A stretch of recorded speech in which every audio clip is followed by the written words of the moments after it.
Hello everybody and welcome to the first tutorial on Beasts and Diplomacy, the card drafting game that's all about opportunity and player interaction.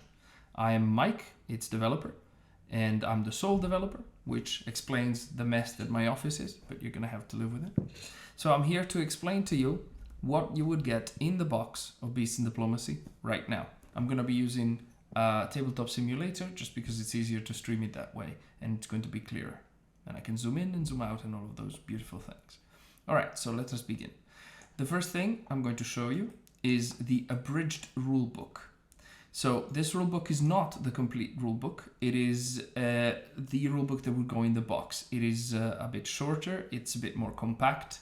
The complete rulebook has a lot more examples, a lot more disambiguation than the abridged rulebook would have.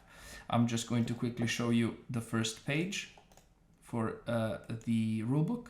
You can see down here there are 3 QR codes you can use. One allows you to go to the complete rulebook.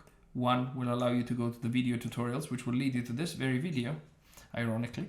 And one is to join our community. We always need support and we could always use your opinions and all sorts of things like that.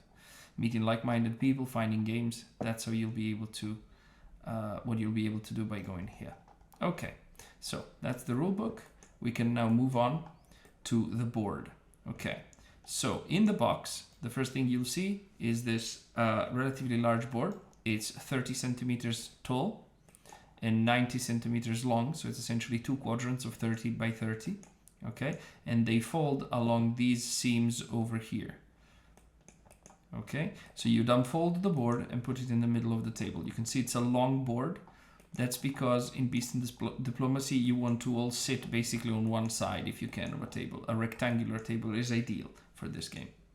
Okay, so next we're going to quickly touch on this little insert over here. This one is not going to be used for the main game. This is used for the family mode, which is a children's version. It's a children's variant that has less components and less mechanisms.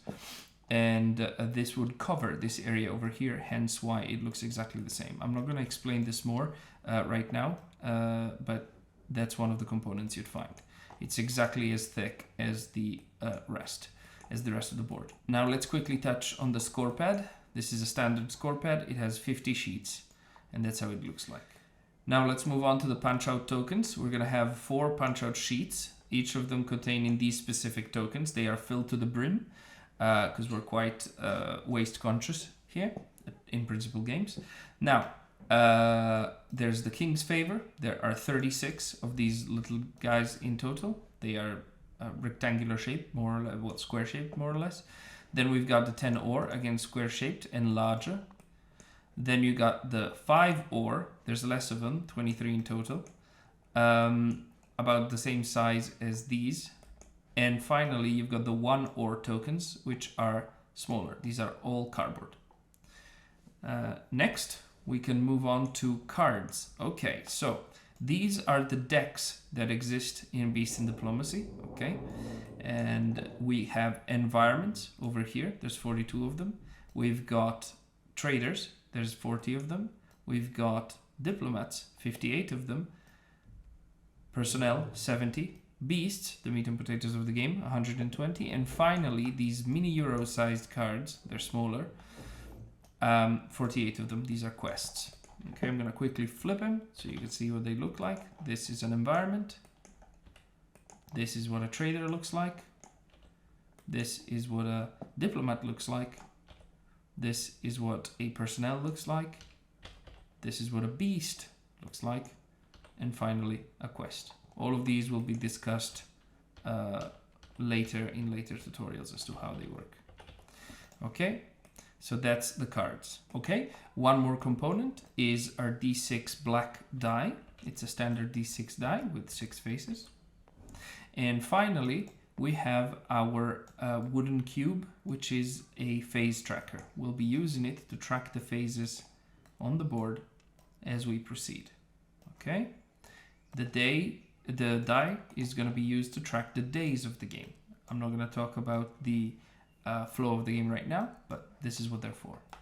Now, we're going to move on to player-specific stuff. I've sorted them all out like this because each player or as we call them, knights in the game, gets all of this stuff for themselves. So let's look at orange here. So everybody gets 6 meeples, which are our workers. Then you get a disc. This is wooden as well. This is to track your turn stack, the turn order. We use these discs.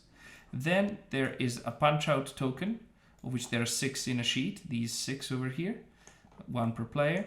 Okay, this is where your workers will go when you play, and it will help you set up your tableau, as we call it, the exhibition. Then each knight has their own knight card. You can see them here. And if you flip it, you get a cage, which is the default environment that every player or knight has. I'm gonna flip it again. And finally, we get the player aid, which is a little booklet, okay? It's 16 pages, and this one gives you an overview of how the game works. We got the flow, then we've got how King's Favors work, then you got touching on iconography real quick, and then you've got specific personnel. It's a quick guide to interpret their icons, okay? And again, at the back, the QR code to join the community, for that's very important. So that's effectively the components. And I am now ready to move on to the next tutorial, which is gonna be our first game's setup. All right, see you then.